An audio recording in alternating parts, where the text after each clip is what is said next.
Brötchen sind da. Brötchen. Na, hast du alles? Alles gut. Sehr gut. Na, dann können wir ja Plan, gleich alles. loslegen. Und selbstgebackenes Brot.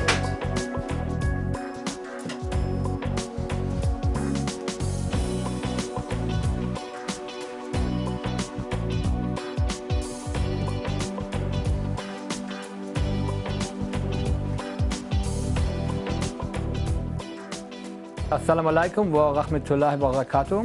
Ich grüße euch. Mein Name ist Alexander Loh, vollständiger Name Ali Iskander Alexander Loh. Vorangestellt mein islamischer Name, mein Rufname. Und wir sind jetzt gerade hier in Freigericht, im hessischen Freigericht, in der Nähe von Hanau. Und meine Frau wohnt hier, Mariam Tanja Geist. Tanja Geist ihr deutscher Name, Mariam ihr islamischer Rufname. Und unsere Tochter Amina Eraba. Aber ihr Papa ist Marokkaner und deswegen trägt sie den Nachnamen Eraba. Und der Schwiegerpapa, der Schwiegervater, wohnt auch noch im Haus im Erdgeschoss und der heißt Werner Geist. Meine Mutter heißt Barbara, ein richtig schön altdeutscher Name, Barbara Loh. Mein Vater heißt Herbert Loh, das sind meine Eltern. Die wohnen in Wetzlar und Braunfels, sind geschieden. Das erste Mal in den Kontakt mit dem Islam bin ich gekommen, da war ich 8 Jahre oder 9 Jahre, mit dem Bruder Richard. Und er hatte mich damals mitgenommen mit noch einem türkischen Bruder in eine Mätresse, in eine schulische Einrichtung, Gebetsstätte. Und dann habe ich dann zuschauen dürfen, wie diese 3 dann vor mir saßen und haben gebetet. Ich hatte damals mich unter den Christen bewegt, unter gläubigen Christen. Ich war ohnehin schon immer ein gläubiger Mensch gewesen. Ich habe nie Gott verleugnet, zu keiner Zeitpunkt in meinem Leben eigentlich. Und dann hatte ich natürlich schon irgendwann mal Zweifel bezüglich der Trinitätslehre, Vater, Sohn, Heiliger Geist. Und man dann halt da detaillierter nachforscht. Und dann stellt man fest, dass es hinkt alles. Es hinkt an vielen Stellen. Und aufgrund der Jahrhunderte, was auch aufgrund von Machtmissbrauch dann auch betrieben wurde über die Jahrhunderte, von der Kirche als Institution, ist natürlich dann schon erkenntnisreich. Man wacht dann auf, man fragt noch mehr nach. 1991 habe ich ein Praktikum gemacht in einem Altenheim, einem christlichen. Und dort versuchst du die Feinheiten zu lernen, was die Grundpflege beinhaltet, die Fürsorge von alten Menschen und auch von pflegebedürftigen Menschen. Beides habe ich kennengelernt und dort Praktikum gemacht und hat mir sehr, sehr gut gefallen. In Gießen, am Universitätsklinikum Gießen, hatte ich dann 1992 die Ausbildung zum staatlich examinierten Krankenpfleger begonnen. Und dann natürlich auch später nochmal eine Umschulung gemacht zum Altenpfleger in Frankfurt. Das war 2003. Da habe ich auch noch eine andere Vita vorzuweisen. Das war in der Vergangenheit, in der Pubertät. Diese Zeit war natürlich halt auch die Scheidung meiner Eltern. Das war dann schon ein Erlebnis, was ich versucht hatte zu verdrängen, bewusst zu verdrängen und gar nicht irgendwie sich damit beschäftigen halt direkt mit dieser Missstimmung dort, die dort herrschte. Und dann hat einfach irgendwann mal einen Punkt gelangt in meinem Leben und dann geht es einfach nicht mehr weiter. Und hat dann Schlaftabletten genommen. Das war also ein versteckter Suizid praktisch, wenn man zu feige ist, einen Suizid richtig auszuführen. Und dann bin ich halt gefunden worden, in die Klinik eingeliefert worden und bin dann in das Koma gerutscht, was dann 9 Wochen anhielt. Und meine Eltern angerufen wurden in Wetzlar und gefragt wurden, ob sie dem zustimmen, dass man die Maschine ausstellt, weil ihrer unmaßgeblichen Meinung der Mediziner eben nicht mehr zu machen sei. Und meine Mutter es dann alles verneinte und nochmal mich sehen wollte und mein Herr Vater auch. Und ein anderer Arzt, Neurologe, der zu Besuch auf dieser Station war der Meinung, dass ich doch über die Haut reagiere. Und er hatte gemeint, okay, lass uns mal versuchen, lass uns sie mal auf meine Station verlegen. Ich will da was ausprobieren, vielleicht ist da was zu machen irgendwie. Ja. Ich war in der Neurologie noch mal fast ein Jahr. Ja, ich musste dann im Rollstuhl so mich mit Freunden arrangieren. Also ich habe im Rollstuhl gelebt dann praktisch. Ja. Dann habe ich gesagt, okay, ich bin immer aufgestanden dann und immer wieder umgefallen, immer wieder aufgestanden, wieder umgefallen, weil ich habe immer versucht, den mit dem Rollstuhl vor mir zu schieben, den Rollstuhl. Ja. Aber ich habe es immer wieder probiert und irgendwann hat es halt funktioniert. Als ich aufgewacht bin natürlich, das hat dann Gott praktisch, das war meinem Schöpfer zu verdanken, ja. Die Ärzte sind ja nur Werkzeuge, ja.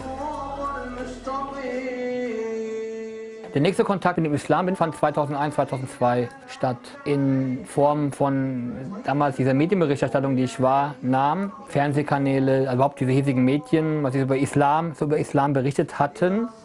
Und so einen starken inneren Drang gespürt hatte. Stark gespürt, ich muss mich irgendwie verändern. Und dann bin ich nach Frankfurt gefahren. Und dort hatte ich dann den Imam, der aus Ägypten dort für ein Jahr tätig gewesen ist. Sheikh Munir hieß der damals, weiß ich noch. Der habe ich dann wirklich alle Fragen gestellt, die ich so auf dem Herzen hatte.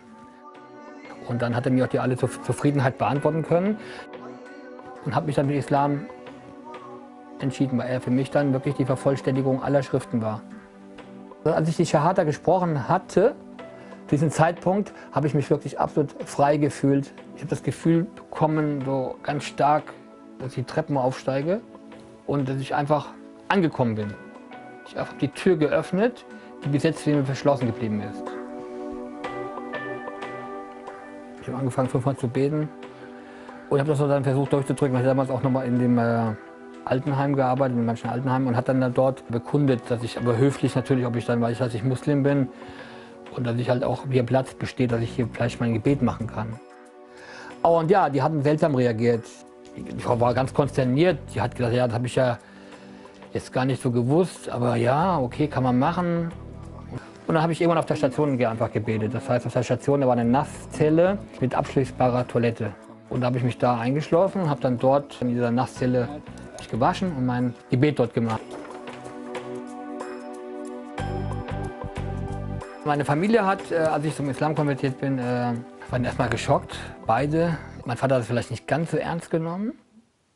Meine Mutter hat es ernst genommen. Aber ihr konnte ich auch vertrauen, weil sie hat dann auch relativ schnell, wenn ich zu Hause bei meiner Mutter zu Besuch dann gewesen bin, auch nie Schweinefleisch aufgetischt. Da war sie schon sehr, sehr respektvoll, hat mir viel Respekt entgegengebracht. Also Wertschätzung, ja. Obwohl sie es abgelehnt hat. Und das ist natürlich klar, das sind auch in gewisser Weise unschuldig, meine Eltern, weil sie ja keine Ahnung hatten, was Islam eigentlich wirklich beinhaltet.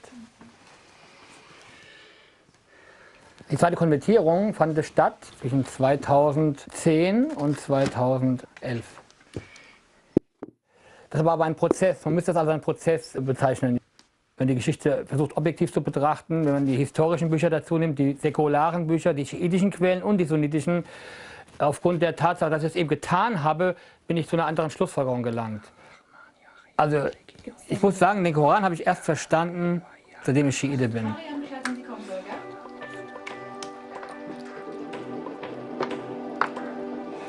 So, ich will eine deutsche Soße haben, gell?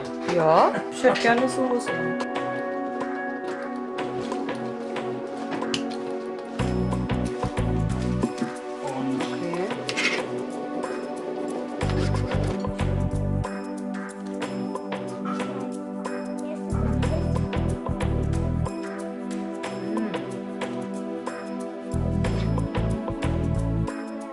Eine Frau habe ich kennengelernt über einen afghanischen Bruder.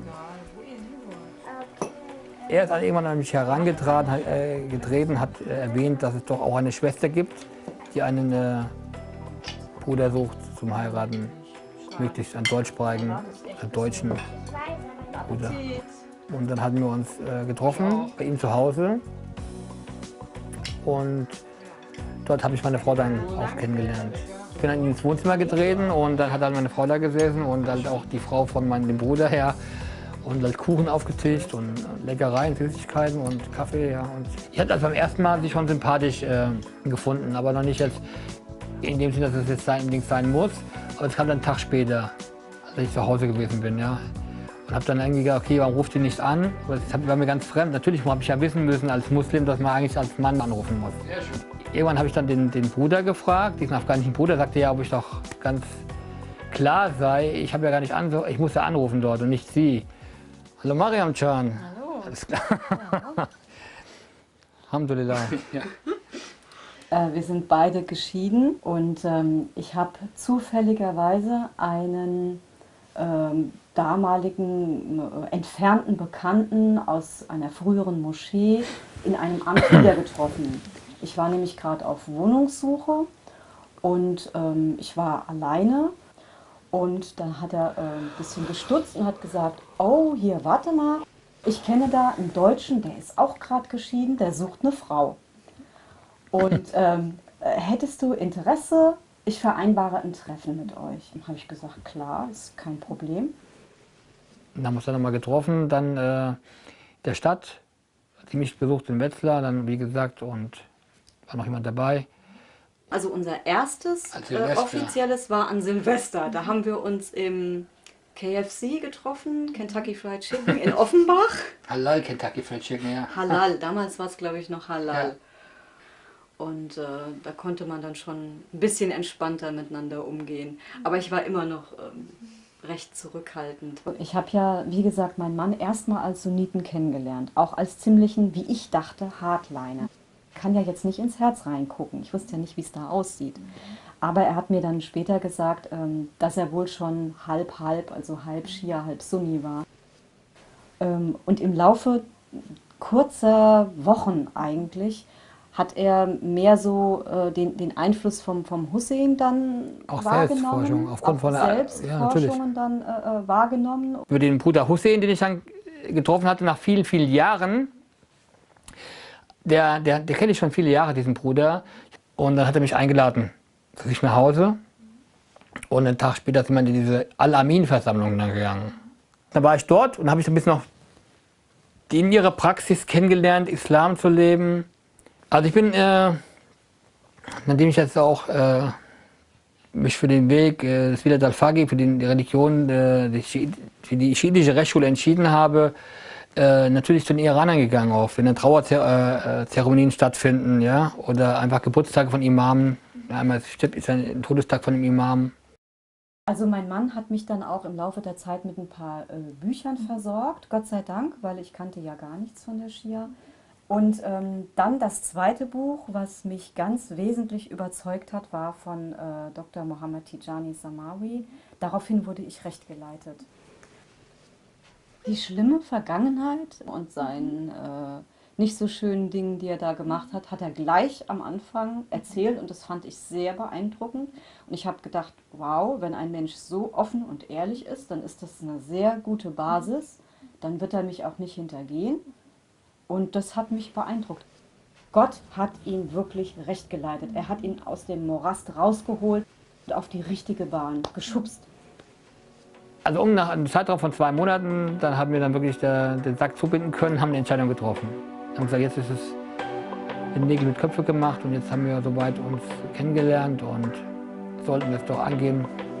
Klar waren wir auch verliebt, also natürlich. Also am Anfang sieht man sich ja auch mit rosa-roter Brille und so, ne? Und die Chemie hat ja auch gestimmt und die Ansichten waren ja auch in Ordnung. Und wir sind miteinander klargekommen. Und entweder geht's oder es geht nicht. Da muss man dann auf Risiko gehen. Hayya Allah, khair al-amal, hayya Allah, khair al-amal. Allahu Akbar. A'udhu billahi minash shaitanir rajim. Bismillahirrahmanirrahim. Alhamdulillah. Also beim zweiten Treff, als ich ihn dann besucht habe, habe ich die Amina mitgenommen. Und die hatten überhaupt nichts so Gespielt, ja. ganz Völlig normal, losgelassen, also schöne Atmosphäre. Er mochte sie auch, ist ja auch ein nettes Mädchen. Und sie hatte jetzt auch nichts gegen ihn. Also das war entspannt. Hallo Amina. So, komm zum Essen, Schatzi. Also, gutes Essen, Amina. Magst du runterspringen? Super, klasse. In Iran sind wir jetzt gereist 2013. Wir waren in Qom. Dann war ich in Isfahan und in Mashhad bei Imam Reza und in Teheran, zweimal in Teheran. Das war ein sehr, sehr positives Erlebnis im Iran. Also man hat dort richtig die Nähe zu Gott gespürt. Man hat gespürt, dort kann man eine Verbindung herstellen. Auf der Koranmesse war ich, auf dem Märtyrerfriedhof, Behesht Zahra in Teheran. Das war sehr schön, schöne Erlebnisse gehabt. Und ja, es war schön.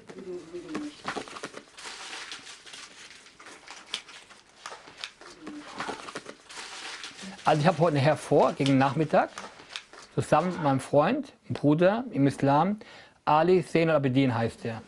Das ist ein libanesischer Bruder und er arbeitet in einem Lokal, im Familienbetrieb Und ich habe mit ihm in der Vergangenheit oft so eine Verteilaktion da gemacht, mit den Briefen von Imam Khamenei. Den haben wir verteilt, diese Aktion geht jetzt schon ein paar Monate. Das machen wir heute, das mache ich eigentlich spontan immer wieder mal.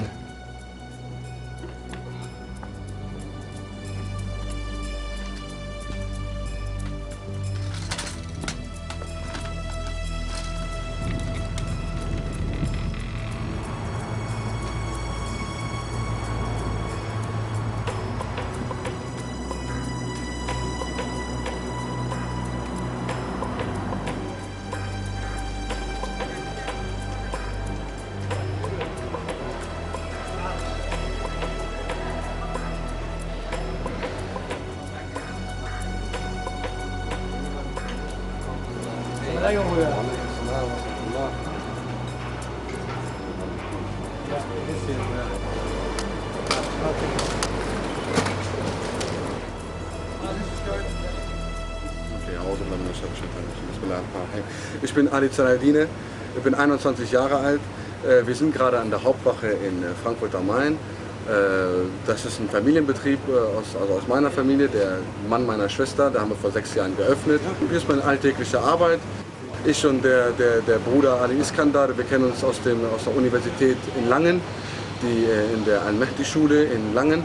Und da haben wir uns kennengelernt. Wir sind Aktivisten in Sachen Verteilaktionen, Vortraghalter. Es war so, dass er war schon länger Student dort. Ich kam dann dahin und habe dann die Geschwister gesehen, waren eigentlich nur weibliche Schwestern. So habe ich ihn dann gesehen, hatte den Tee in der Hand gehabt und war sofort gastfreundlich. Ja? Und ich habe auch gemerkt, dass sein Deutsch sehr gut ist. Es kann nur ein Deutscher sein. Hat mich natürlich sehr überrascht, dass das natürlich in der islamischen Schule, dass da Deutsch ist. Wir haben 2 Minuten über Politik und dann sind wir zur Religion gesprungen. Und dann sind wir jetzt Aktivisten. Das heißt, er ist ab und zu in meiner Moschee vertreten, um dort Vorträge zu halten. Dann unterstützen wir uns auch gegenseitig, um halt die Vorträge natürlich stärker zu machen, die wir machen.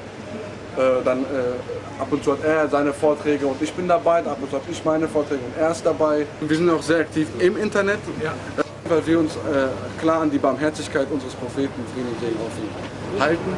Und wir versuchen auch wenn wir Vorträge halten im Islam und im Internet, nur Barmherzigkeit und Vordergrund zu stellen, ja. im Vordergrund zu stellen. Wir versuchen den Leuten zu zeigen, dass der Islam nichts mit der ISIS zu tun hat. Nichts mit den Köpfen, nichts mit dem Töten, nichts mit dem Blutvergießen. Deswegen versuchen wir, auch wenn wir nur eine 2-Mann-Armee sind, unsere Imame, unsere Vorbilder waren auch nicht viel mehr. Wir wollen einfach nur den Leuten beweisen, dass die nicht verlieren würden, wenn sie sich mit dem wahren Islam befassen.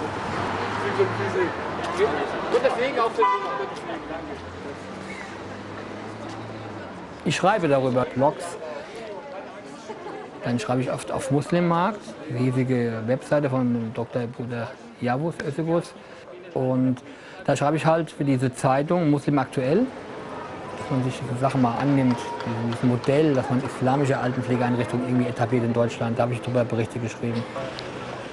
Demos-mäßig, verstehst du? Inshallah. Ja, wegen den Demos oder sonst was. Pass auf, Auto.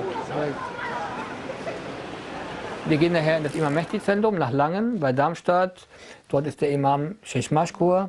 Dort sind viele Geschwister, islamische zugegen. Und wenn wir Dua und Bittgebete und Koran gelesen haben, im Anschluss daran werden wir rüber zu den Schulräumlichkeiten uns begeben und dort mal ein Bild vermitteln, wie der Unterricht gestaltet wird. In dem Unterricht werden wir halt über koranwissenschaftliche Themen sprechen. Über geschichtliche Aspekte, die mit der Ahlul Bayt, der Familie des Propheten, zusammenhängen und auch über vielleicht inhaltlich anteilmäßig die Vermittlung der persischen Sprache. Arabisch wurde am Anfang gelehrt. Jetzt momentan ist es so, dass wir halt nur Persisch gelehrt bekommen haben. Ansonsten haben wir meistens Schwerpunkt auf Koranwissenschaften und Geschichte momentan, islamische Geschichte. Und dann haben wir noch ein Zeichen, also insgesamt 3 Zeichen. Und zwar ein kleines Waw. Was haben wir gesagt? Das ist ein E. Ne? Zu E. Estekov. Estekon, richtig. Estekon. Sprich mir nach. Jim, He, Dor. Ein. Rein. Fi. Qaf. Ka. یک صلوات دیگه هم بفرستین.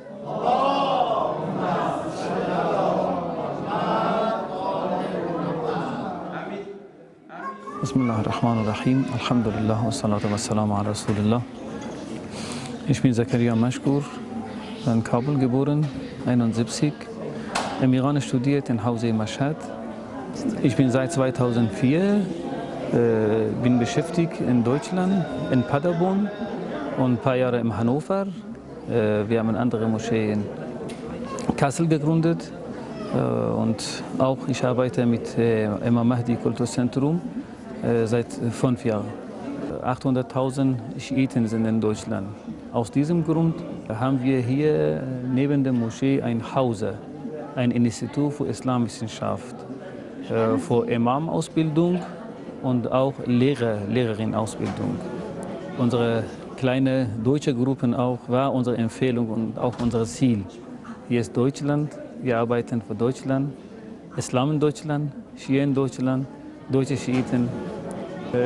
Ich kenne Familien Lo, Ali Iskandar Jan und Schwester Mariam als Freunde und Mitarbeiter und als unsere Schüler und Schülerinnen seit 4 Jahren. Weil unser Haus ist das einzige Haus in Deutschland, deutschsprachige Haus für Islamwissenschaft und Schia-Wissenschaft.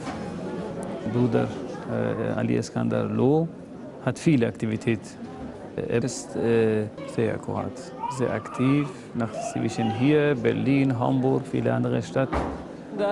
Ali Iskandar Lo, kannst du Surat al-Hamd rezitieren? Der Anfang des Koran.